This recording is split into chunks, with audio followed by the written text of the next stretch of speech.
This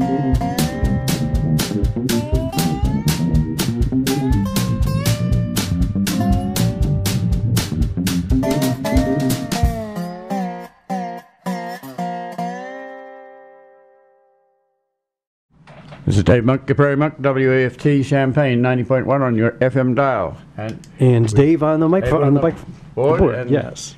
We have a guest, George Hardebeck. And we're here to tell you about the world at large. So I usually say a few things about what I've been doing in the last few days. I was interested to go to the farmers market indoor and talk to people who are selling books that are locally oriented. So I brought some of these. One of them is Prairie Song by Warfield, and he's a farmer, poet, and he's also been involved in organizations like Farm Bureau and the like, and a citizen who knows the area, knows the ethnicity of the area, and talks to a lot of farmers, stencil, and other people that just happen along.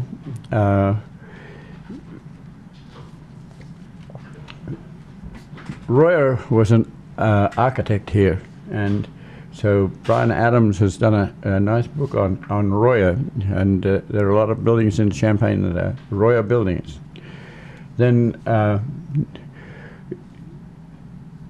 book by Greg Klein and Phil Bloomer, which is World War II records of people that have been here and been in World War II, and often don't say a lot about the world at large, because their experience with World War II was so different from anything that people understand here, that once they start to say something about it, there's a disjunct between them and the people who are listening. So sometimes soldiers are very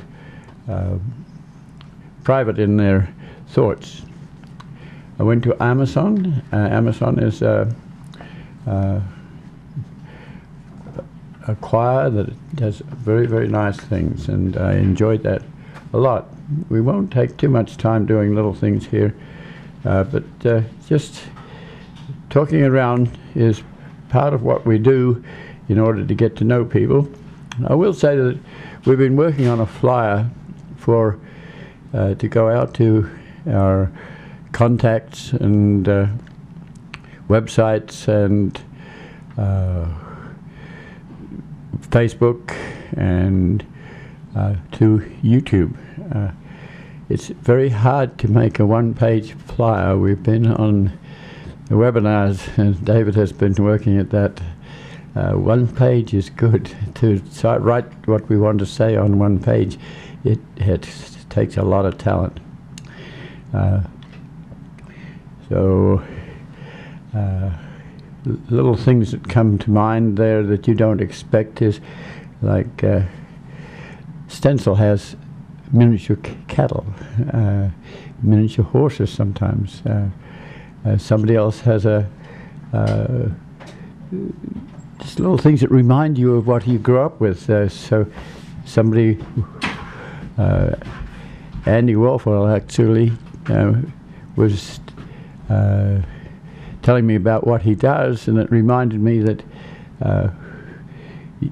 actually snakes are sometimes used for purses, and I'm Australian in background, and we actually had a next door neighbor who was sitting milking cows, and he saw a snake in a tree that was in the cattle yard, and it had 13 bumps in it, and each bump was a chicken. And usually when we are dealing with the like of carpet snakes, we put them on a stick and take them down to the river, and they help to get rid of rabbits, which are excessive in Australia. But in this case, the snake has gotten to find out where the fowl run is, or the chicken run is, and it's likely that he'll be back very quickly. So the snake was exterminated, but then we put that hide on a big piece of beech tree, a big slab of wood, and tacked it out, and then it was tanned and it went off to the handbags. And you have to think about that and what you use your native creatures for. But just talking to people reminded me of that small story. So that's enough to let you know that we're out there and around, and if we're lucky, we'll have a flyer out to you sometime to let you know what we're doing with the likes of 33 mile of railroad, which is also about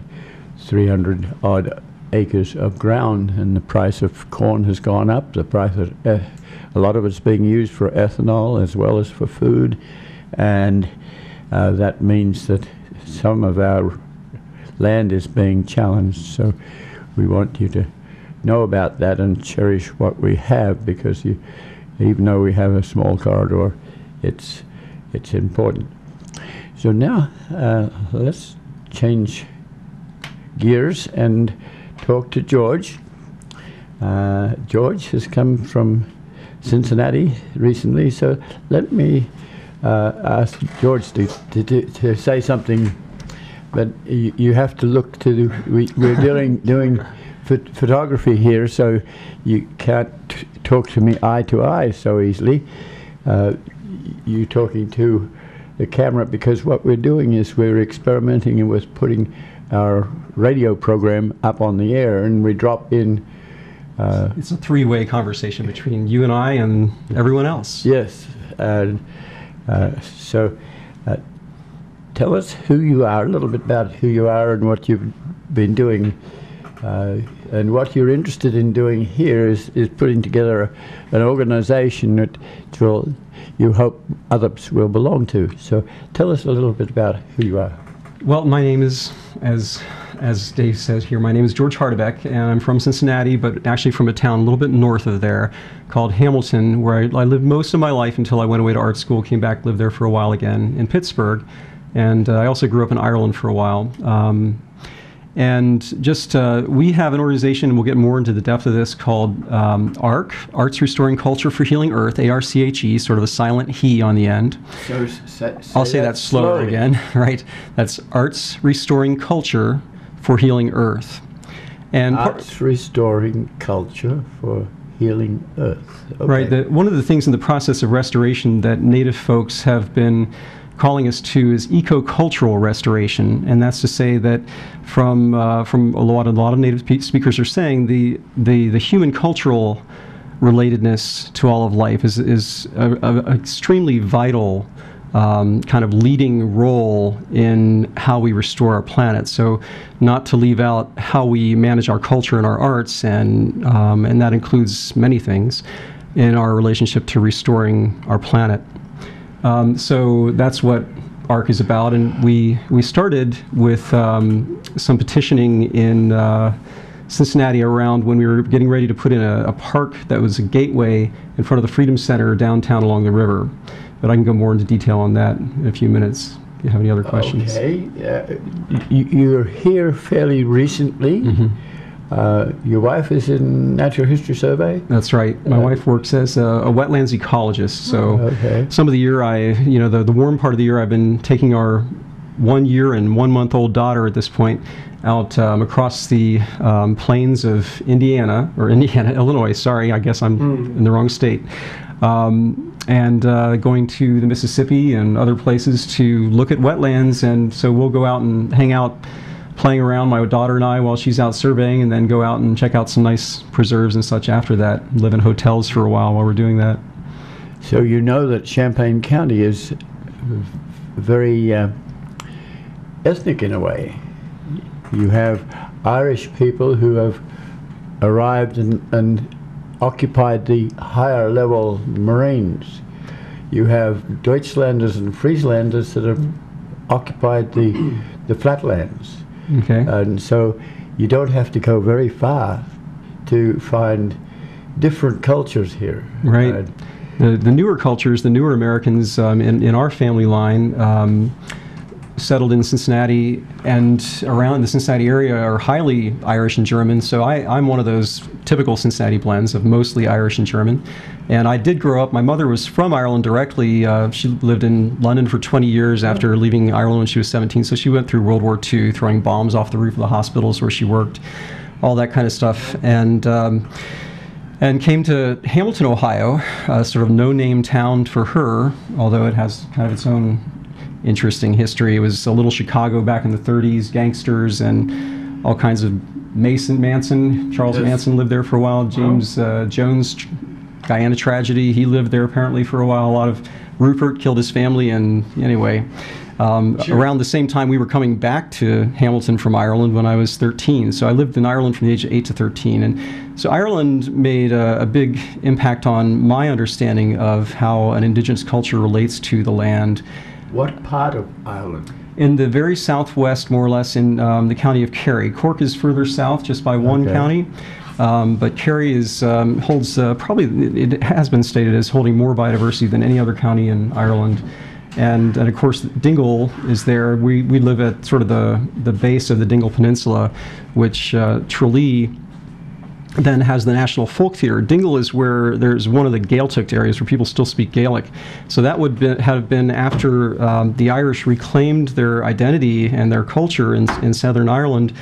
Those would be the places where people would go back to learn their language and then teach it to everybody else so that they could reclaim their language and their culture. So the Irish language and culture was pushed out for a long time by the British Empire, and they brought it back. So while I was in school there, we learned all the myths of our place in the 1970s as our myths, and then we learned how we were taken over by all these different invasions, just like we had the Europeans invading here. But we don't look at that as an invasion because most of us are European in background. And so, the forts that we say, oh yeah, that's, in Cincinnati, Fort Washington historically, well, that was an invasion. Why was that fort built? It was to go in and take the land, from the people who lived there. So we need to restructure our thinking on some of that.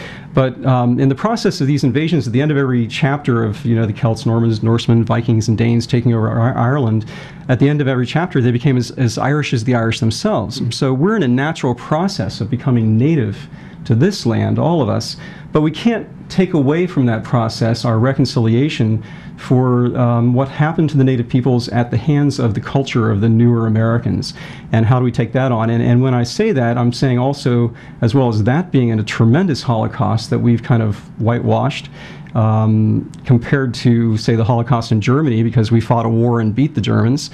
But here, we're on the aggressor side, and we need to consider how we reconcile that, but also reconcile, as part of that, the relationship we have with all the native life here. So in the process of looking at how we place all this identity as core to Cincinnati in a gateway park downtown along the river, we began looking at, well, what does that mean to be native? And so the process became a matter of looking at, well, it's everything that's long integral and harmonized, everything that has been long related and rooted together and co-evolved or co-related with each other in a way that that harmony is integral. It depends on each other. It's interdependent. And so we need to be as part of that, because we are beings that change our lands and change our culture and take that on. And for most of our generations, an intentional culture with each other, sitting in circles, all deciding what our culture is.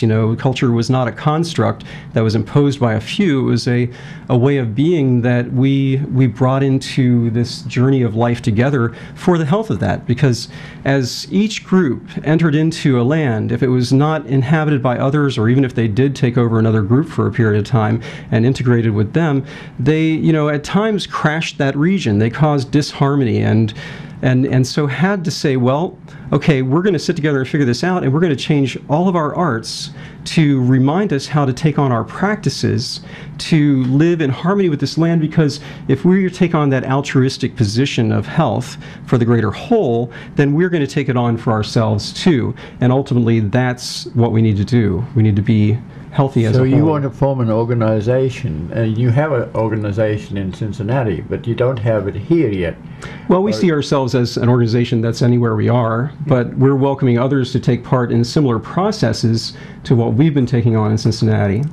And so if, we're not welcoming people to, say, become members of ARC, but one of the things we've done in Cincinnati is we've had arts events that are for the same purpose of taking on our relationship to our ecology and with our native peoples, to be harmonized with all long, integral, and harmonized life. And so, so these, like for instance, the Mill Creek is the name of the central stream in Cincinnati, and has been named in the 1990s as one of the most endangered streams or waterways Is that the creek that caught fire? I think that's in Cleveland. It's Cleveland, yeah. Okay. But it is one of the most endangered streams in all of North America. And so, but if you look back into where it came from, the Makatewa is its native name, and that means he is black. And that probably came from having fens there with black soils. And there's other geological references to consider that possibility, as well as some of the species that still hang on by a thumbnail to try to live in habitat that's not inclined for them. They're still trying to hang on there, and so as we bring it back, it's better for them. But so when we look at our identity as being based in the native identity of that watershed, then Cincinnati grows out of that. So for instance, when you drive down the highway and you see red buds and red cedars, but not that many anymore unless they're kind of inadvertently allowed to live. We don't typically plant them front and center as keys and high integrity plants, which we'll get back to in a minute, I hope. But we don't think of those as growing, as our architecture growing out of our ecology. Whereas if you go to an older place, then the spires that that grow out of those valleys there are sort of taking on the character of those plants that are spires in that region, and there's a connection to the way life flowed out of that place. So we have to sort of heal those connections in terms of our human aspect coming out. So you're not too far from the Appalachians. No, we actually have a great Appalachian Festival, and my partner in ARC is one of the people that was on the board for that organization that put that on for about 15 years. And we've been involved in a lot of other cultural events as well. So you do have musician. Irish were some of the first people to go over the Appalachian Mountains. Sure. And so yes, you have a mixture. Certainly, we can't. We have to be careful when we say that. I've read articles where it's like Daniel Boone was the first in Daniel Boone National Forest, but he learned a lot from the natives. It's sort of we say who were the first people. I've heard professors, and that's some of the stuff that has pushed me to say things like this. I've been a naturalist in Cincinnati Parks from '97 to 2009 for 12 years, and heard professors that have written incredible books about the ecology of the region, and yet they'll say when the first people came to Cincinnati, and they mean the Germans and the Irish and so on, they probably even forget that the French were there as fur traders. And married into the native tribes that were there. And when we married into those tribes, when the French came without wives for the first 200 years or 7 generations into the Midlands of our country, they became native, essentially. They married into those peoples, and so did the Africans who ran away from slavery, who had been native in their own country, and now were coming into being more native again in this country and receiving the native way of responsible freedom and mutual society that became our constitutions, our revolutions. Even the French Revolution grew out of that. So really, we could think of the Age of Enlightenment as beginning with contact with the native peoples again, with the imperial governments and ways of being, finding that there was more freedom and more enjoyment in sitting in a circle and deciding together how we live in harmony with the life of each place. But just back to the Mill Creek real quick. So what we've done there is we've set up these arts events and talked about the Makatewa as this kind of deeper identity of our place, so that the Mac is, we say bring back the Mac, or be the Mac, bring her back. And so that the Mac is, kind of the older, the deeper identity of Cincinnati. And we're, so we've been trying and working on developing this Makatewa Arts Consortium, which we spell consortium with a K, and so then it becomes MAC as well, as a way of moving the arts and moving people that can enter into the arts, whether, in whatever sector of our culture, to take that on together. So that's the kind of thing we'd be happy to help work with people here to do, to look at the Boneyard Arts Festival. We've been talking to some of the people involved in that, at, what is the native name of the boneyard? And could we take on, a relationship with the Native Studies and the Native House people and the other representatives in our region along those lines, and take on, and we've been working a little bit on that too, and other people in the arts, to take on a way of being through the arts and welcome people from other sectors of our culture.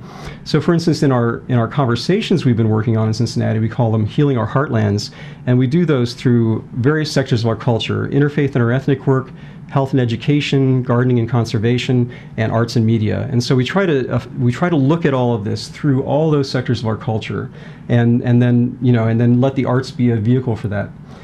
So for instance, at the Makatewa Fantasy Ball, people are welcome to come out and dress up and use masquerade to celebrate and emanate the life of our other species, as all indigenous peoples did. They took on the life of those species as their own identity too, putting themselves in those shoes in first person, and also to poke fun at our foibles as we've degraded the landscape, our current newer culture, how we've taken that on in the imperial process and consumerism of objectification, commodification, exploitation, and consumerism as an addiction, really.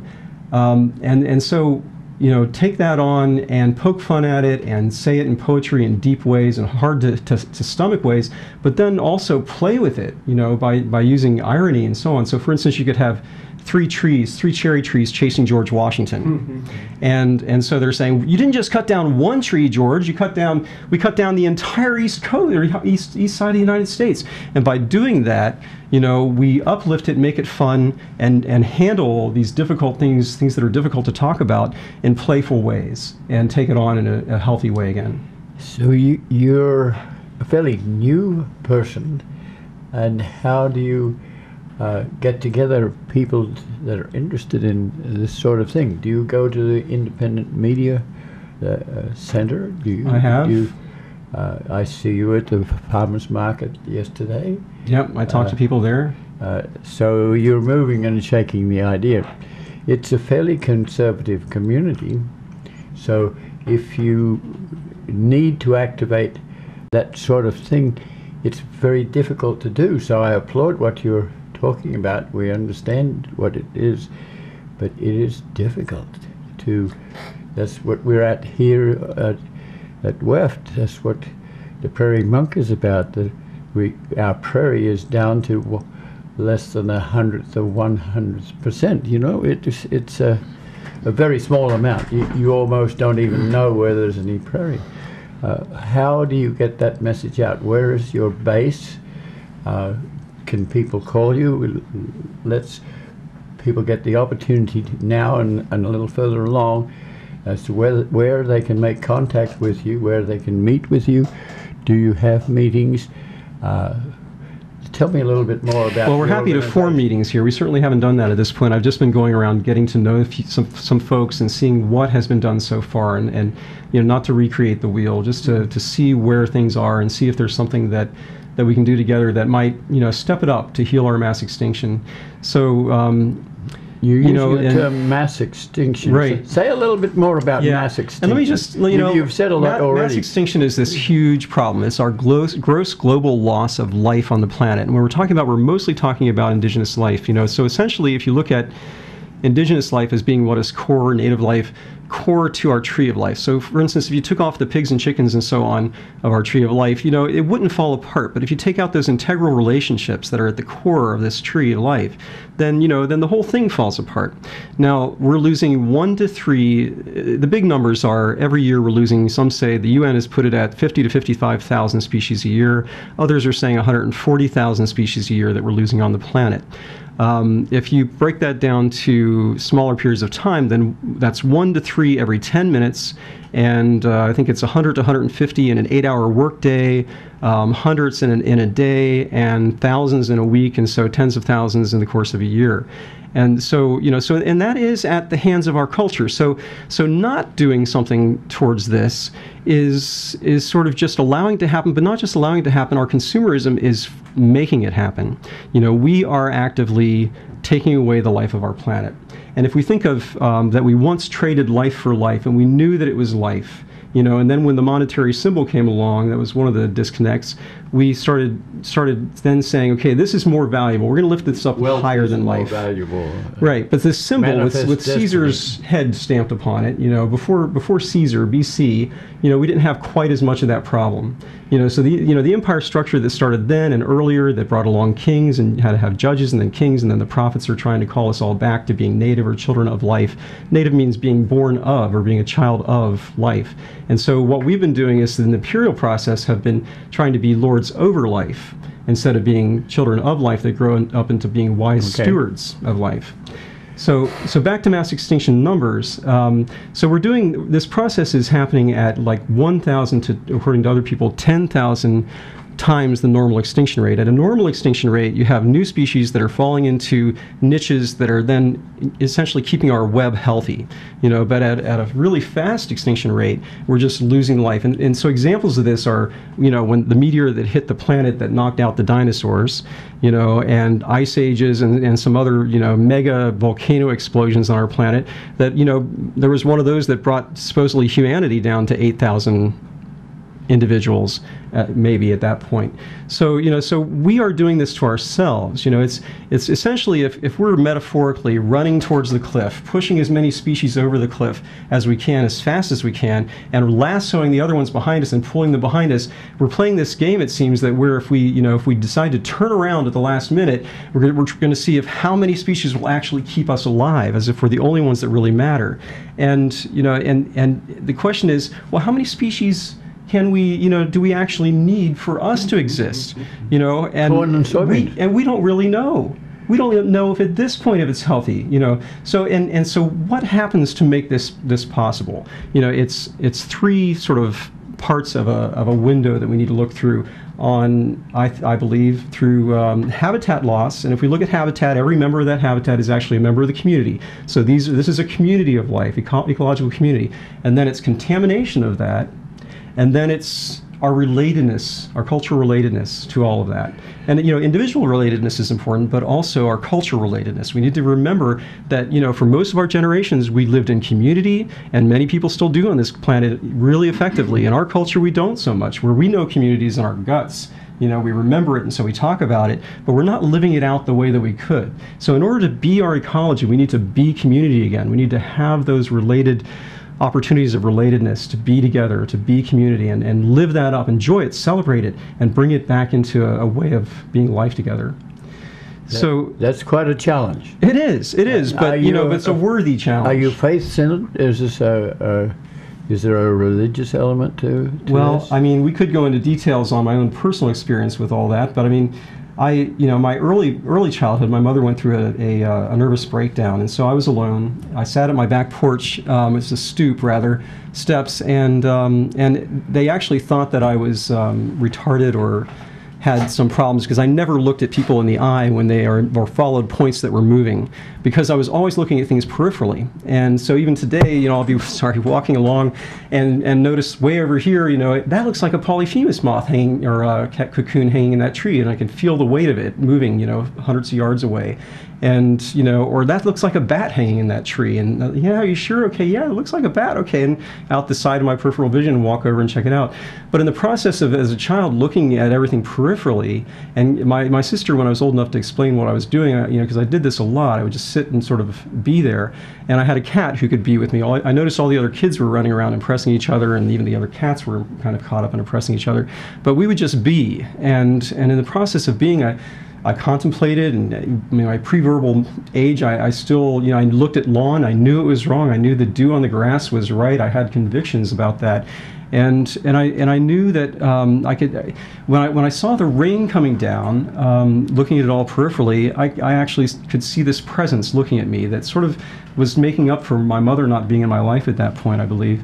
And and then later, when the leaves were coming on the tree and the breeze was blowing, I would see that that light flickering and look at it all at the same time. And my sister, when she asked me what I was doing, I called it absorbing. So it was more than just seeing physically. I was taking it in, at a deeper level as well.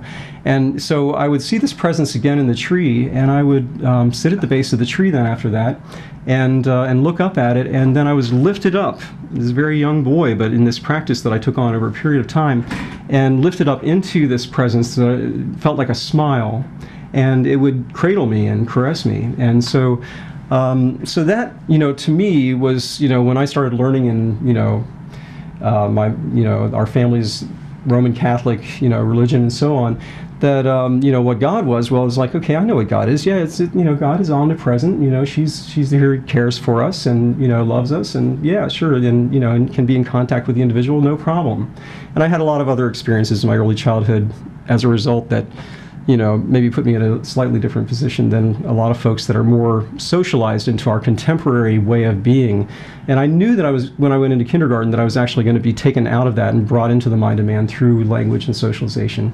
So, I started out with a little bit different, way of looking at things. But I think in the Native community, there's a lot more of that. I think that it's encouraged more, and some wonderful places you can go on YouTube to learn about that. We have almost no Native American natives left in our region. Left in the region. Yeah. So. Well, if you look at the numbers on that, I mean, our Holocaust that we've imposed on indigenous peoples, according to Mad Razor Ray, if you look him up under,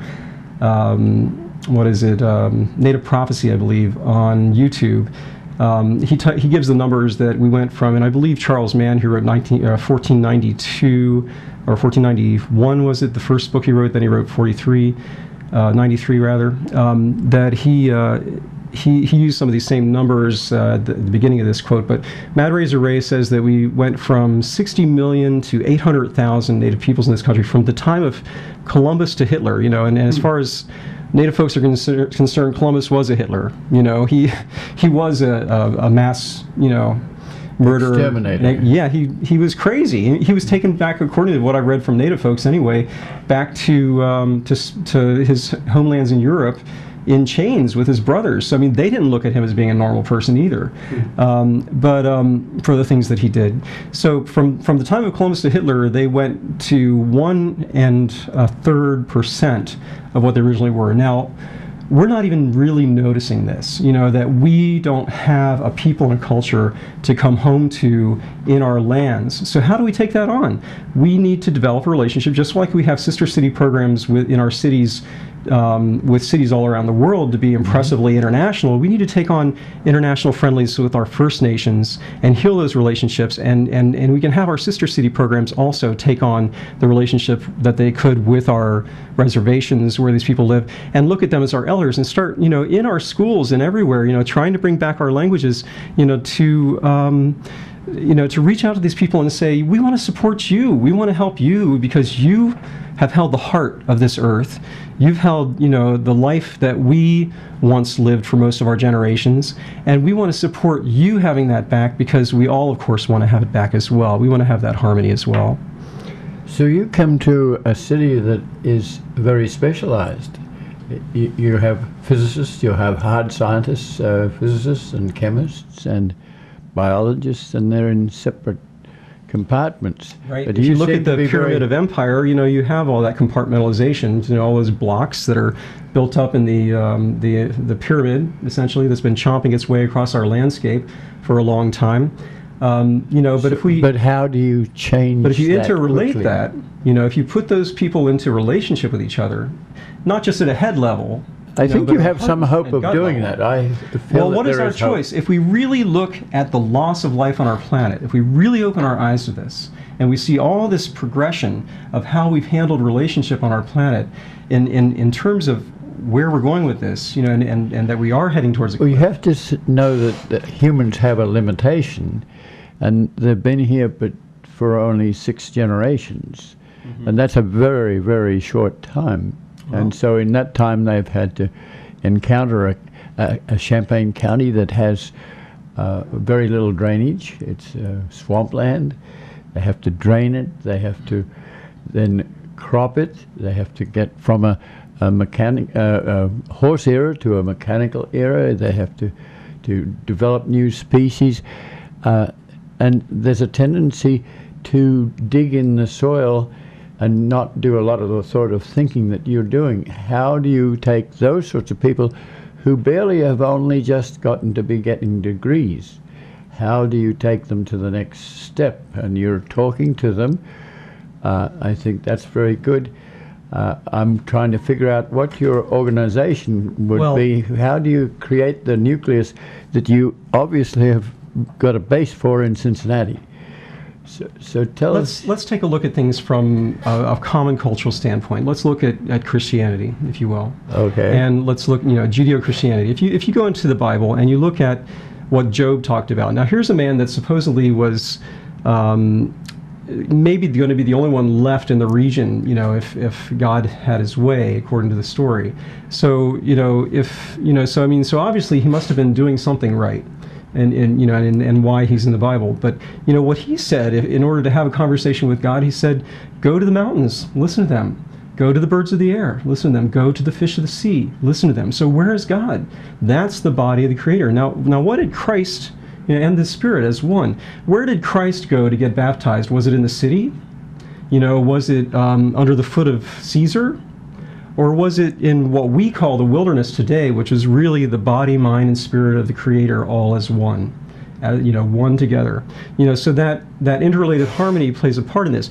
And when the dove landed on him, that would have signified something to anybody from a native position as being his, in a public baptism, a public ceremony, for a dove to land on you would say something, for an animal to come out of the wild and interrelate with another species.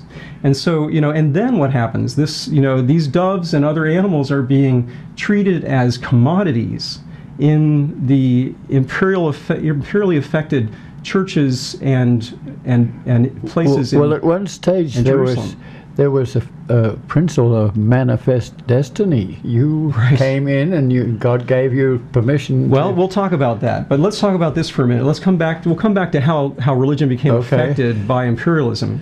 But let's talk about, just for a moment here, before it was affected, and what the prophets and Christ was calling us back to, that native relationship of being a child of life, of the Creator, and growing up into being in a harmonized relationship. So live as the birds, live as the birds and the lilies, in harmony with life, trusting that if we give ourselves back to life and the greater whole, that life will take care of us. That is the native way of being. And still today, even with technology, the native values are like, if before you move forward, make progress in any way, any technology, you ask yourselves, is this best for the human to human and human to otherwise natural world?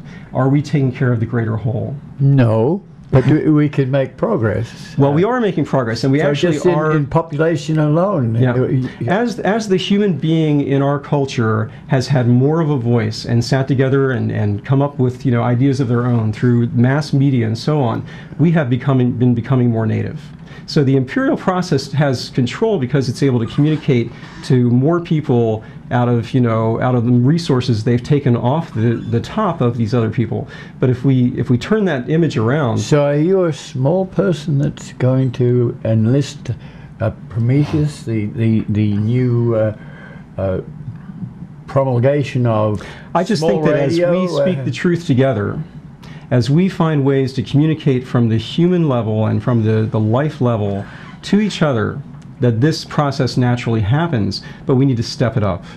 And so essentially, if you were to take that pyramid again and to look at it now as well, if we have advisors above these organizations that we have, government and business, corporations, and then those advisors are looking for information from, life and so on, and that's up at the top, then really taxes and money that goes to our corporations is trickling down to those organizations. It is not happening from the top. Politically, it's not happening from the top down. Well, but once we realize, work from the bottom up? Well, actually, we're the top. The public and life is the top. We need to realize that we are trickling down to them, that if they want our resources, that we need to be the community, integrate ourselves in life, in the public, and be the community that says, wait a minute, if you want our resources, and we expect you to manage them properly and not hoard them around the heart of this diagram, and therefore clog up our arteries. But be great heart that is a circulating centrarchy instead of a hierarchy. That because anybody that even if they die to leave that position, they're start cycling in and out of there. So be somebody who's really has integrity at the core, and to live in a way that can live healthfully for the greater whole. Okay, yes. For all of us, those who are working in the service, and those who are the public in each one of those situations. Of course, it's all life together. Okay. But we need to realize that has been changing. If we look at how when Native peoples were first on television, they were being allowed to be on TV for a moment to get shot off the back of a horse. Okay, now they have their own TV stations or production companies. They have their own voice getting out there. Ecuador, the voice of the Native peoples have come up through Ecuador, and now they have in their constitution, they have rights for Mother Earth and ecology, and other countries in South America are looking at the same thing. Individuals and organizations in this country are looking at the same thing. How do we realize that that this is the truth of the matter, that we depend on an Earth that can sustain itself, and if we have only 5% of our habitat undisturbed left on the Earth, and that's heading towards 5% biodiversity, then we are going to hit the wall, and we need to turn that around. Okay, so now let me take you back to Cincinnati again. I think you have a different clientele, and so how are you going to translate a rain garden in Cincinnati to something in East Central Illinois? Well, we're challenging things in Cincinnati too. We're not just kind of going with the flow there. We're encouraging folks in Green Umbrella to take these kinds of things on, which is the organization that's over the whole thing. But many years ago, we encouraged an attention to. I did a lot of talks on reptiles and amphibians because I had a real love, especially for amphibians. And some of our salamanders Cincinnati's like an island for salamanders, and outside of that, the numbers of species drop off. And my wife and I, celebrate Herpetological Weekend, which is the study of amphibians and reptiles, down at Red River Gorge every year, and it's a special time when we started our relationship as well. But so this is big. We met over salamanders, and in permaculture, I helped to teach part of the permaculture courses that go on in Cincinnati. But I started talking about how there are species that there's even one species that's endangered in Ohio that is only found in Greater Cincinnati, all of Ohio, and that is the cave salamander. So that should be a mascot or an identity, an icon of our place. And how do we get our icons, like the Reds and the Bengals, to take on other icons to help uplift them as well? So I kind of talked a little bit and said, well, why don't we have maybe see if the Reds will take on cave salamander as a mascot, and that we should all do this kind of thing too. Well, what happened in the meantime is that several green groups in Cincinnati have taken on the cave salamander as a mascot, or as an icon, and as an identity statement of Cincinnati. And we have some relations that we're going to maybe try that process of asking the Reds if they'd be interested in that, something like that as well. Maybe a red salamander, a reddish salamander, ready at the bat, kind of thing. But anyway, so what if we had more than one mascot, in our teams? And because when we celebrate at our stadiums, what it means to be people of our place, when we take on cheering the life of our place, what are we really cheering on? Is it just like a mass of people that are going to beat up another mass of people, or is it really the life of that place? And so maybe we could have like 20 or 50 mascots out there that are celebrating the life of the place, and even if there's like one prime mascot that's a native species. And and really take that on, that celebration. Okay, I like your idea of a mascot. I've been doing a promotional, and I find that one of the things you do with a promotional is to have a mascot, to have a plebiscite. You give people a petition to sign and get them involved. So have you been doing that sort of thing? Can you do that sort of thing here? We have problems that I don't know how many times this community has tried to get together several different there is a group of people working biological organizations, just the biological. There is a group of people that are working on an alternate mascot for the local sports team. and they're working at it from both sides of it, and they're looking Well, at you native species for that. Okay, you're into a very touchy area there. It's a polarized area, which doesn't need to be polarized. So you're talking. If we look at reconciliation as a process of, say, okay, let's pretend that the Europeans came here and actually integrated, and the others that came with them or followed them, and let's say that, you know, we look at, you know, okay, 200 years later, what do we look like now? Okay, if we start to say, well, how do we get there from here? Then there are a lot of things we can do. For instance, in our courthouses across the country, in our city halls, do we have native species as, you know, the gateways of those places, or do we have calorie pears that are now invasive species all over the place? Well, we have a lot more calorie pears.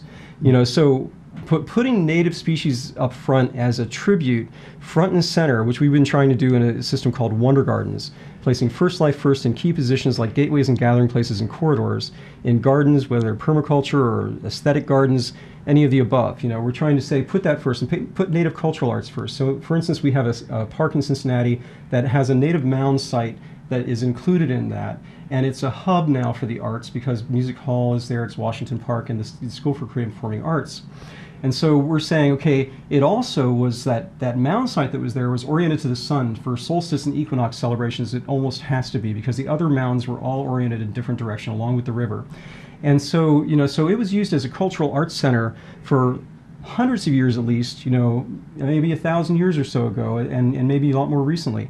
But, you know, but the thing is, why not celebrate our native cultural arts as our most classical arts of our place and put that first? When we have a multicultural celebration, we need to put our native cultural stuff first. When we have an ecological celebration, put our native ecological stuff first. When we do something with the land, put the ecology first. Put the highest integrity plants first because they are the ones we can be literally most proud of. You know, but we've been taking this attitude that came from the empires, the estates of Europe, like ones we visited in Ireland when I was a kid growing up. And what Keith Thomas, the guy that came up with this idea, that he got knighted for the idea of the feudal pyramid being what disconnected us. So the empire knighted him for uncovering the empire as being a problem for all of us, okay? God save the queen, especially the queen of our land, all of life. But if we were to look at what we did is we took these estates. The estates was where we got the idea of the sheep mowed lawn that was a defensible perimeter that we could shoot a native at 300 yards or whatever, so we could keep the natives at bay, the wild people and the wild ecology. But the native person didn't see that as being calm. They saw Mother Earth, life, Mother Nature as being calm because she took care of them. So we took that and we promoted it through the pastors that lived on the estates and through the painters of the pastoral landscape. That's what the empire did, or what the estate owners did. And then we brought that to places like Spring Grove Cemetery in Cincinnati and created the All-American Lawn Plan for the rest of the Midwest. But then people like Aldo Leopold and so on started bringing back prairie, and we need to get that along our highways like you're doing, Dave, and we need to get it, you know, as widespread as possible. Corridors are essential. Okay, getting pragmatic. Yes. It came from Australia many years ago, and we brought up with community action 33 miles of railroad bed that was abandoned. So this is the only place where there's any prairie left. And even that is disturbed because there's been a railroad through it, and there's also invasive species, as you say, the pear, which can be invasive, and we have a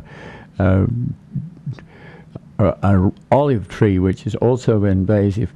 But then I have to surveil land that is 30 miles away with very little money. And you also have to deal with drainage ditches that go across it. And then as the price of land goes up, so we get encroached upon or invaded. And then that involves you with the law, and how do you deal with the law? These are very, very pragmatic things. Public opinion. You have to develop. Look at what advertising is doing. I started out in advertising as a young man, and advertising. Look at, you know, Coca-Cola, 1 billion bottles around the planet every day. What did they do? They sat down and said, how can we get our 1 billion bottles around the planet every day for sales? And then they set up a strategy to do that, and that was through communications and building relationship at a public ways. We need to put the public back in public relations, realize what is important or what is most valuable to us, that life is more valuable. Way distant from where you are. If I go this morning... So for instance, if we set up, like we did in Cincinnati, we do a vigil for Native Life. Now we're doing it on First Americans Day, which now Columbus Day in Cincinnati is First Americans Day. And, so what if we set up, that as sort of the Martin Luther King Day to Native American Heritage Month, and really set up celebrations for these days, and set up, opportunities for people to put pride out there, have pride weeks around native species and native ecology, native culture, and get it out there and be proud of it. Do it in the co-op. I even took some steps to try to help that to get onto the new currency in Urbana when I met Tracy Satterthwaite about, helping her with that. So, played a little bit of a role in getting native ecology onto those bills. And we want to get Native peoples on there with the help of the Native peoples to recognize them that this is not only the land of Lincoln, this is the land of our other ancestors that are our ancestors too now. This is the culture that we're becoming a part of, this is the land we're becoming a part of, and we need to honor it because it exists nowhere else. It's our international heritage, it's our world heritage. Where we live, we need to take care of it. But face it, so that we can I'm stop going to be elected to a board for 4 years or 2 years. Yeah. I have a jurisdiction that I don't go away from. Make it popular. Make it votes. Yes, okay. You have a challenge, which is... It's not just my challenge. Right. Who's responsible for this? It's all our responsibility. And we take on that act of responsibility. But it's respond. Not there. The responsibility of it's the freedom to respond, to have life again. To have life as we knew it for most of our generations. The vision is not there. The vision has been... Feel it. Feel it in your gut. Has been monetary. It's been making money. We have to realize that money is not as important. That money will follow life. And you're walking into a riotous situation here. Good. Well, let's hug them all. I'm not sure you're going to be able to. That's all right. They can beat us up in the process. The Irishman from Gifford, or the German from Pisodum. Or when you get to the end of your life, if you haven't done what you came here for or what's worth doing, then what's the point? So let's do our best. That's all we can give. Okay. And we can support each other in the process. So then tell us how people are going to get a hold of you, if it's through Facebook or for... Facebook or... Repeat it slowly so that somebody can grab a pencil and find out where to contact you. Sure. And where to invite you to a meeting, where to encounter you. You're obviously working with Tracy Satterthwaite with Bargain... I played a little bit of a role in the beginning of it. So some part of it. Tell us a little, if you've been working with Tracy, tell us a little bit about what you've been doing with her. Well, we just met the first day that I landed in Urbana. We were walking around the neighborhood looking for a house. Tracy was standing outside. We had a conversation. We started talking about all of this, and she told us about the currency that she was doing, and I offered as an artist to... So explain the currency, because people don't know. Okay, the Urbana Smiles, as they're called, are an alternate currency, like another number of cities have taken on, or especially around universities, to have alternate currency that encourages a local economy. So you get your beer locally. You don't bring in your beer from St. Well, Louis. and what happens is then you don't have these chains that are routing large amounts of money to a small number of people. You're getting the money flowing through those smaller businesses and through their community in a way that is keeping them alive and keeping them in a way that they have a voice with their dollars as well. Okay, well, we need to know where to contact you. You have a good argument. I want to mention one thing. We should realize that our economy is also rooted in our economy, in the sense of life being what we're really trading, and that that if we look at the word economy, home, is what the word eco means. Okay, so it's really the homekeeping or housekeeping of our ecology. Yeah. We need to get back to realizing that. I want to say that you have to think about the 6 generations ahead, right? That are going to have There's less, a native less, value less for and you. less if we keep going with this sort Absolutely. of thing. So yes, you can reach me through our Facebook group, which is ARCHE, Arts Restoring Culture. ARCH. It's ARC with a silent he on the end. So think of me being silent, which doesn't happen very often. What does it stand for? ARCHE stands for Arts Restoring Culture for Healing Earth. Okay, and so we have a Facebook group page, and you can just put in ART, A-R-C-H-E, Arts Restoring Culture for Healing Earth, you'll find us. I'm also George Hardebeck on Facebook. My son's on there too. He spins fire, I don't, so that's how you recognize the difference between us. And I also, in my picture there, I have a Luna moth on my nose, so you might be able to recognize me that way.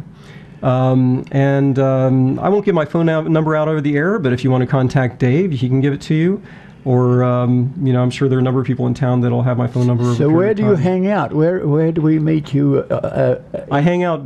I live very close to Lincoln Square in the Co-op, and so you'll see me walking around with my daughter in a pouch. So go to Lincoln Square, and perhaps we'll meet you. I need to ask David if he wants to ask a question, because he often does. I don't. I realized when the two of you started speaking that the best thing for me to do is to just make sure that the volume was correct on both of you. If I could borrow your Amasong booklet for a moment, I thought that this would be the way to finish the show tonight, is to mention that Amasong's concert is this afternoon. They never remember if their shows are at 3 o'clock. I think that, yes, their Sunday show is actually 4 o'clock today, so the very last couple of moments of the show should maybe be a piece of music by Very Amasong. nice show. It didn't have an intermission in it, which I thought was kind of nice. It was an hour and a half long. And the theme of that show, I believe, is also the Tree of Life, a very, very vital theme for us. Yes, the poetry read was oriented to trees. And, so no, actually I have nothing else to contribute, just the usual. If people want to hear this later after the fact, you can go to youtube.com about a week from now, and if you look for The Prairie Monk, you'll find this and 2 other months worth of episodes of this program that you'll be able to watch. We will have added a few graphics to the program so that people can actually see pictures of some of the things that you folks have been talking about today. We do, of course, have to mention the views and opinions expressed are solely those of the speakers. WEFT does not take an editorial stance. And if you want to take it back for another minute or so, that will still leave us about a minute. I'd like to mention music. What the Mayans have been saying about this time, since we're talking about this being a great turning on their calendar. And the quote is that it simply means that there will be big changes on the personal, family, and community level so that there is harmony and balance between mankind and nature. So it's all what we're talking about. Now, what we've been saying, because people have been saying, the world's going to turn on its axis, we're saying, well, let's turn our world on its axis culturally to realign with Earth and life on her terms, place to planet, and atmosphere to ecosphere, bioregionally to culturally to bioregionally. So if we can take that on, and I'm talking, really, inspire folks, get out there and inspire folks across the planet if you can, to make this a time that, where we stop losing species 1 to 3 every 10 minutes. And I find it interesting that it's a constant feeling that we have to have more people in order to increase our gross national product. I think we ought to not worship the gross national product. Well, look at Bhutan. They have gross national happiness now, right? And that includes their ecology. They have, as indigenous peoples, they're selling hydroelectric power to the people in India without destroying their ecology. They didn't dam up their rivers in a way that kept their fish from flowing. It's all very natural. So Bhutan's been really smart about this. Another example of native values making a difference in how we take on economy. Yes. So we're nearly to noon. This has been George Hardebeck, and if you say it 3 times fast, sounds like a frog. Hardebeck, Hardebeck, Hardebeck. Okay, thank you very much for stimulating a debate about what we should do with our environment. Let's live it and be it, and I would like to see the less humans, actually, because... Well, and what do we do within the human-used areas that we've designated? That's what is called reconciliation ecology, that we reconcile and we take on putting first life first in those positions as well. Okay. Well, thank you for coming. This has been Dave Monk, your Prairie Monk, WEFT, Champaign, 90.1 on your FM dial.